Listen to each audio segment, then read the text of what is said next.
Edvard Munch's "The Scream" is one of the most well-known pieces of art. The painting was actually a scene that Munch had experienced himself. He was walking down a road similar to the one in the painting, while the sun was setting, creating a beautiful, vibrant background. His friends were walking with him, but he stopped to look at the sky and they continued walking. He then described having what we now consider to be a panic attack. He suddenly became tired, anxious, claustrophobic, and the weight of nature and the world hit him all at once. Munch described it as such: "The air turned to blood and the faces of my comrades became a garnish yellow-white." Munch supposedly heard what he described as a huge endless scream coursed through nature. There are 4 original versions of the scream: one with oil paint, one with tempera, one with pastels on cardboard, and one with crayons on cardboard.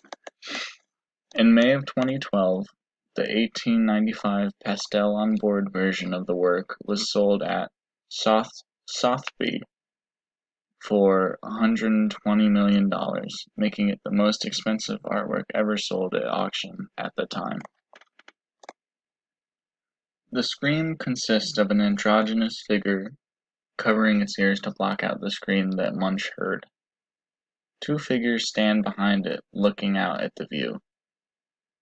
The sunset is a beautiful blood red that contrasts well with the blue below the horizon. Munch portrays a world that seems to be spinning out of control. In direct contrast to the chaos, the straight bridge that cuts through the image seems to be unbothered and unmoved.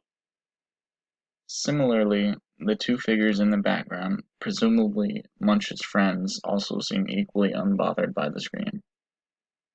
The separation of these 2 aspects of the painting says that the scream probably cannot be seen, only felt. The scream is unified in the contrast between the chaos of the figure and the sky and the serenity of the road and the background figures.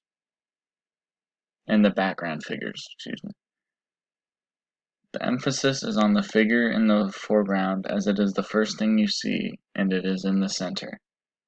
The painting uses directional force by bringing your eyes to the main figure, then to the beautiful sky, then to the 2 figures in the background, then up the road, back to the main figure. Contrast is used between the bright red sky and the blues of the horizon. There is also the contrast between the chaos of the sky and the figure and the calmness of the road and the 2 figures in the background.